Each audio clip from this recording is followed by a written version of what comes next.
project. And I thought, how we gonna save our hood and we don't even know it? Yeah. You know?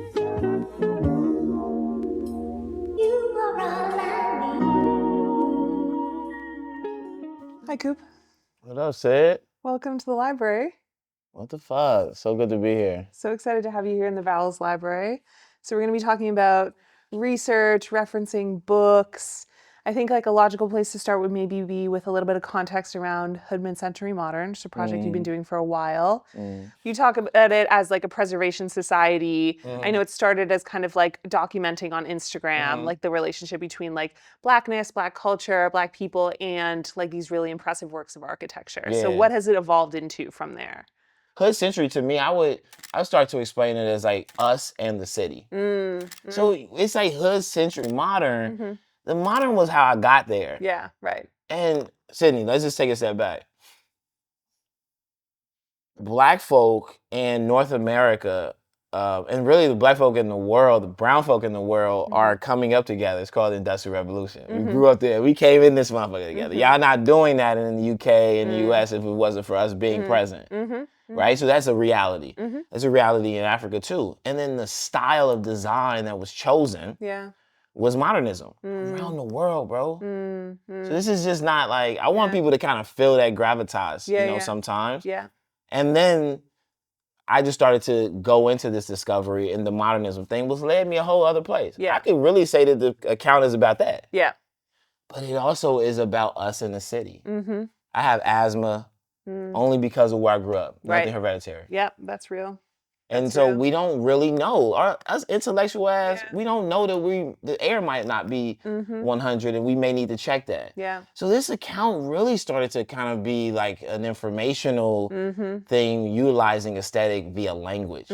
We had talked briefly off camera about like, kind of like, for lack of a better word, like the sex appeal of some things, like the superficial, the glitz and glam that like attracts you and pulls you into something that may end up being a lot deeper and more nuanced, but you get that initial kind of like sugary high from like seeing something really beautiful.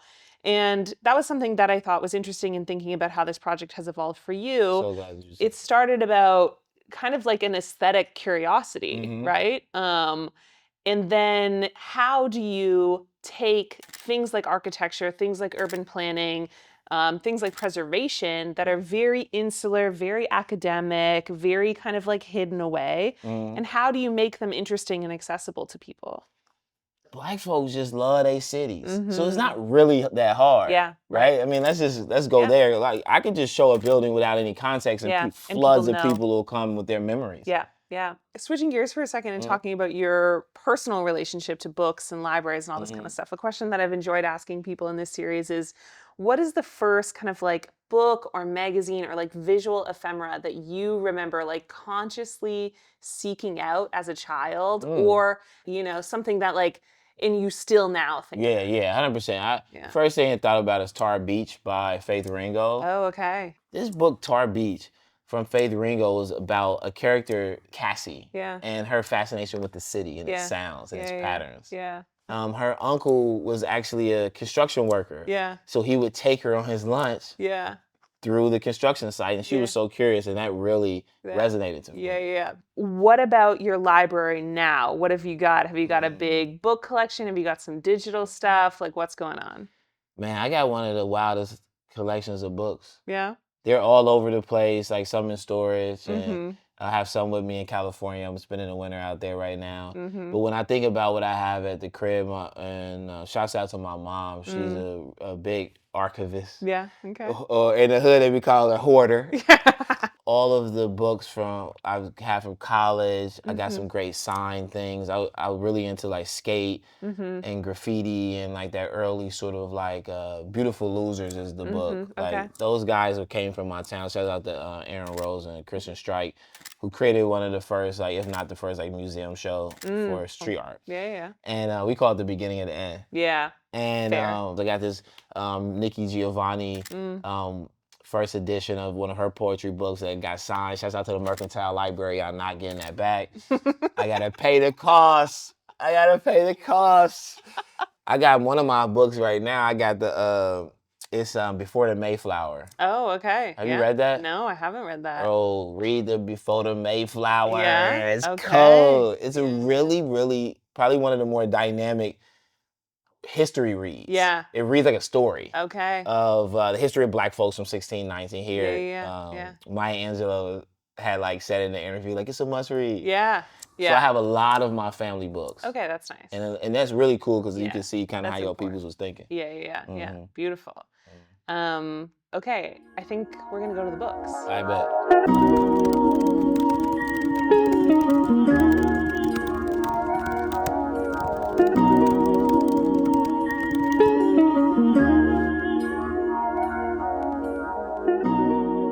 Okay, so what's this first book? What have we got? All right, so this is the 1920s in Japan. Japanese design is so influential to a lot of shit I fuck with. But I had never seen a industrial modernist building from Japan with my own eyes. And this is just like a brick building that you can tell is a modernist. Maybe probably like in a warehouse district or something. That's like the first thing I seen from this book. So like, hold on. Yeah. I want to like get with that, you know what I mean? So yeah, and I just started to vibe through it. So they got beautiful interiors, modernist architecture, basically like all of that shit that was happening. The different expressionism paintings that was happening. So I really like it. So this book is a drawing book. So I'm on my drawing shit right now. Like I have to learn how to draw. And I feel like all of my hood mid-century modern flyers, all of them are drawn or like scanned or you know what I'm saying? Very handmade. Very handmade. I'm really big on that from my Montessori days. Yeah. I feel like that type of craftsmanship is like, it speaks volumes, especially in the digital fucking world. Totally. Can we get a close up on this? You know what I mean? Like I really love like these type of like non-professional sketches of something really serious. But the sketches are just like, yo, I'm just trying to take a stab at it. I can see what it is. Yeah. I really, really like that. I really like how this book is approaching the visual of like maybe a residential architecture. And like they're breaking down different styles, different approaches, and I love that about like amateur architecture and design media. Like customize how people are seeing like the places they grew up or home or the buildings that or structures that exist within that context. All right, and we got this artist right here, your portrayal of Tetesumi Kido's retrospective. When I saw retrospective and I seen how brolic this book was, I was like, yeah, like, hey, if you done went this hard in your lifetime, you got some heat. Yeah. I saw these sketches and I was like, wow, like, I just love like. So I want to continue to like see this as art and in myself. Yeah. And so seeing this here really, really encouraged me. Actually, just seeing this exact page right here. Yeah. All right, last one. Last one. So I just love this cover. Yeah. This is like all of my favorite colors. Yeah. But I seen this the last time I was here, and it just really like speaks to me. I really love kid-like energy and a lot of my design. And so I really gotta like, I'm on my cover thing for it. And then look at this. This is a brother. Contemporary Art of Africa. That's what this book is. There you go. That's so cool. That's a cute portrait of him. It is. Yeah. I love like, what is it about Japanese culture that's just so like, they don't have that tension that everybody has about other people's shit.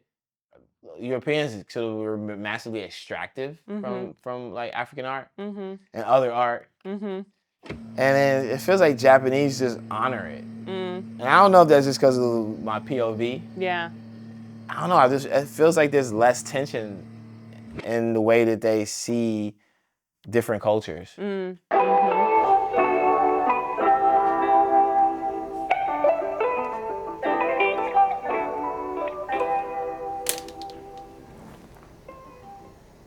Yo, this is Jerald Cooper.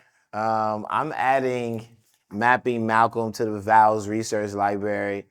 It's by my homegirl, Nija Zigby Johnson. I was really excited when I opened it up and started to peer into like how eccentric Malcolm was.